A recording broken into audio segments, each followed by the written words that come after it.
Thanks for clicking on this video. Be sure to subscribe and click the bell icon and turn on all notifications to keep up to date with the latest information and discussions. All hail the bookworm! All hail the bookworm!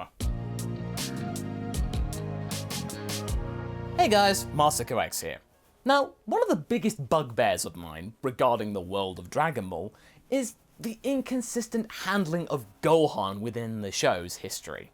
Going from one side of the spectrum to the other, then back again for a little bit, before wobbling around in the middle, not sure where to end up, and just basically giving up and then going to a conference. Sorry for the glib remark, but I'm just still salty about that somewhat. However, one timeline within Dragon Ball exists where Gohan pretty much had no choice but to take the road of the Defender of Earth, something that was optional in the original timeline, but not here.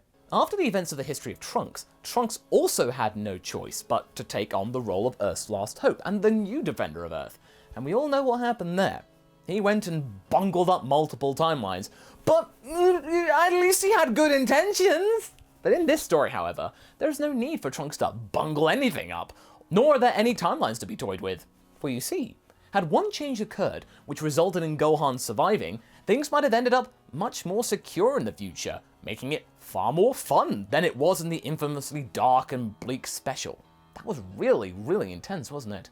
Now that change begs the question, what if future Gohan survived? And sadly, one of the things that didn't survive, before you ask, was Gohan's arm. The androids cost him an arm, but thankfully not a leg. Although, you never know what could have easily happened if something slightly changed.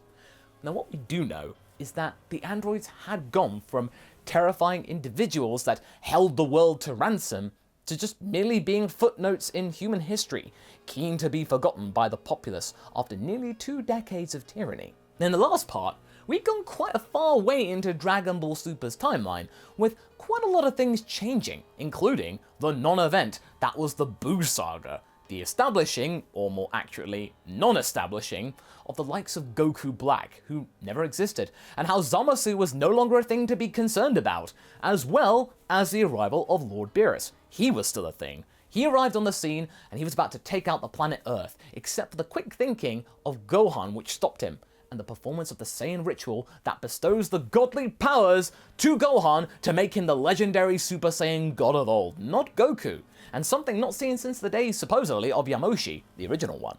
And with the help of Imperfect Cell, who basically had no choice either but to comply, using his Saiyan DNA, it was present enough to do the deed, and Whis even was kind enough to bring Goku back to life despite succumbing to natural causes, and thus being unable to be brought back by any kind of Dragon Ball. So, yeah, Goku's back in the land of the living for realsies. But there's no time for any more of this frippery.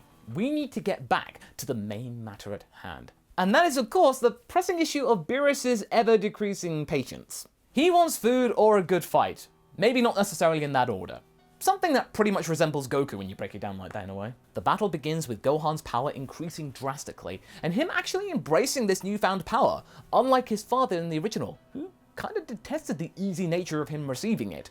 Gohan, though, is more logical and will honestly appreciate any helping hand that he can get.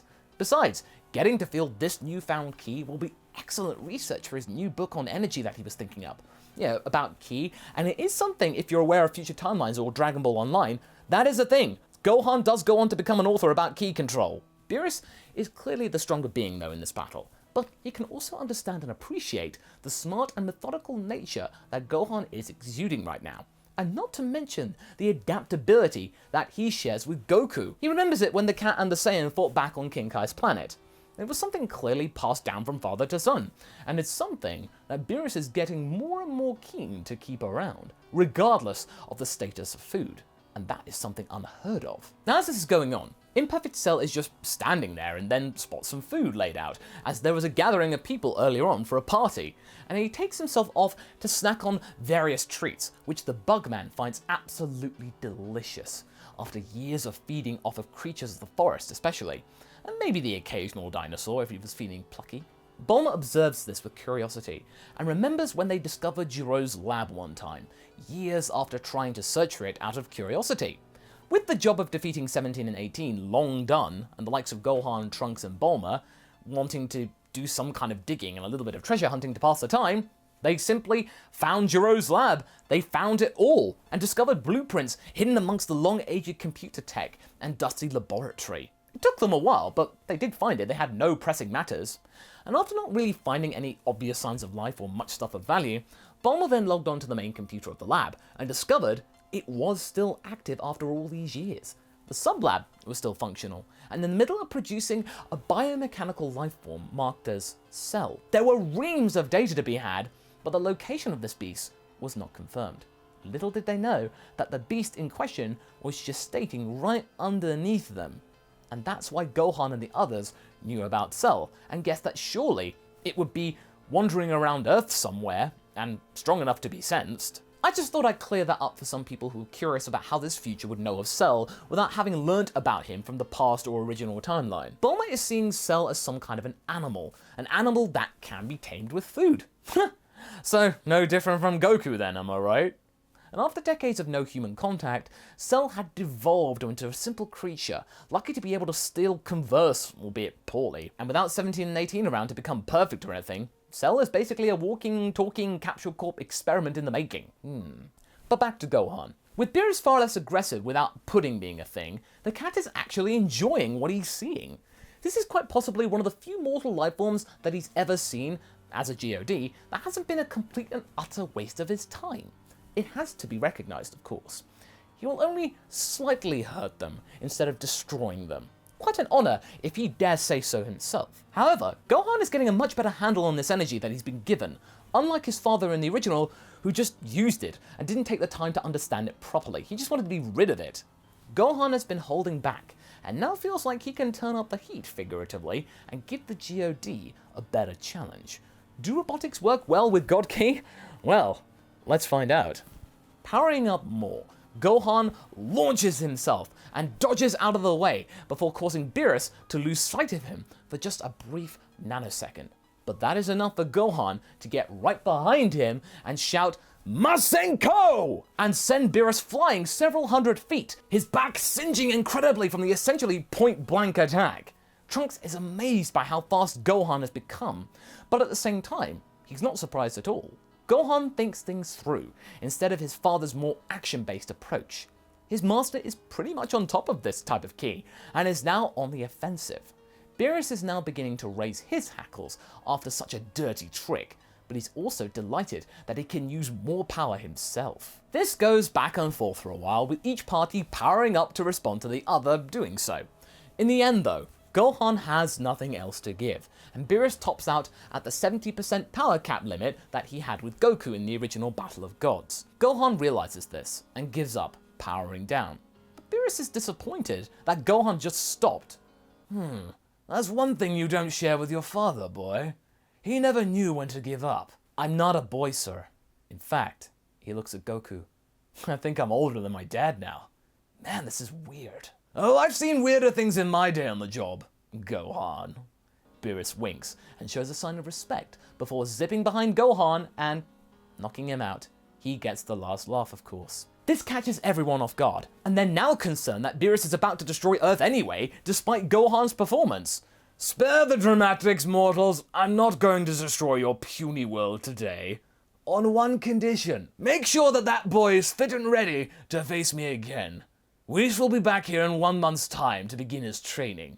Any Saiyan who wishes to come with him, feel free. I could use some distractions after a little nap. Peace. Whis waves goodbye himself, and the pair of them just simply fly away. Okay, that just happened. When Gohan comes to, everybody congratulates him for saving the world, but Vegeta is immediately on him and pulls him up saying, You better bring us along to your little tea party with the furball, or else!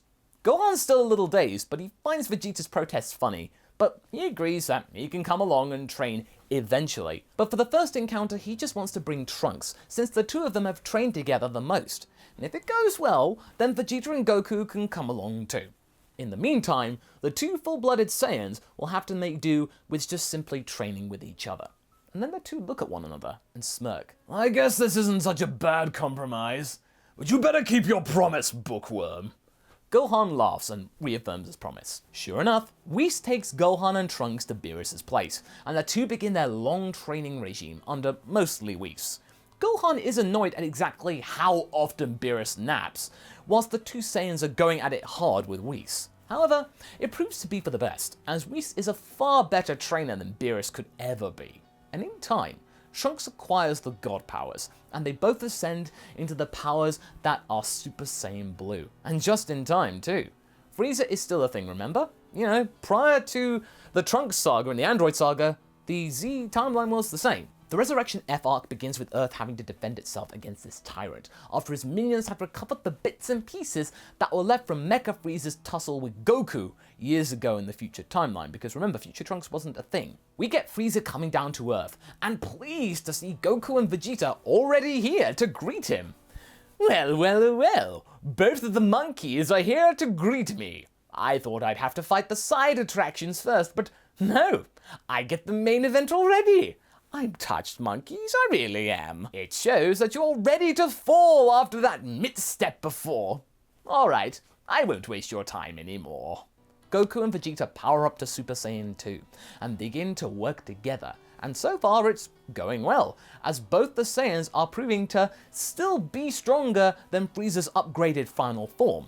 After a while, Frieza grows tired of being on the back foot after all this time again, and he decides to whip out his golden surprise. Golden Freeza is here, and immediately the stronger being. Goku can sense Frieza's power decreasing with every moment, so he isn't too worried, he just has to run out the clock. But he grossly underestimates the actual power there is currently, and it becomes shockingly apparent that Frieza is pretty strong. The Saiyans are now on the back foot this time, and Goku has to whip out Super Saiyan 3, something that he had been perfecting whilst in the afterlife for way longer than he was in the original timeline. And as a result of all of that extra time, the stamina drain isn't as dramatic than it was before, but it's still greater than Frieza's presently. And in a way, it still doesn't matter because Frieza is still stronger than Super Saiyan 3 anyway. And Vegeta, he can do nothing about this despite trying to do so.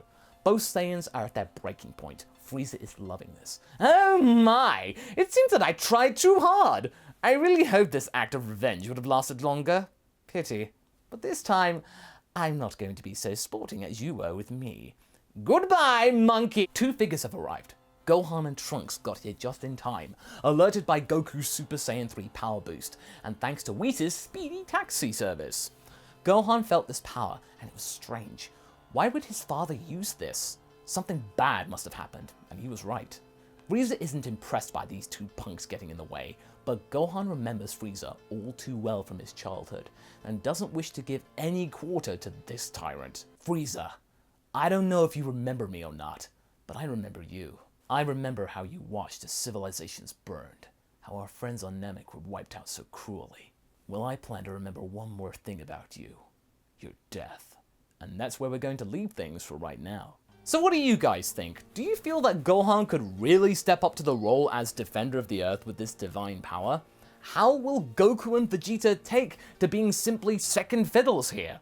Leave a comment below and let's get this discussion going. And I shall see you in the next video. Catch you later!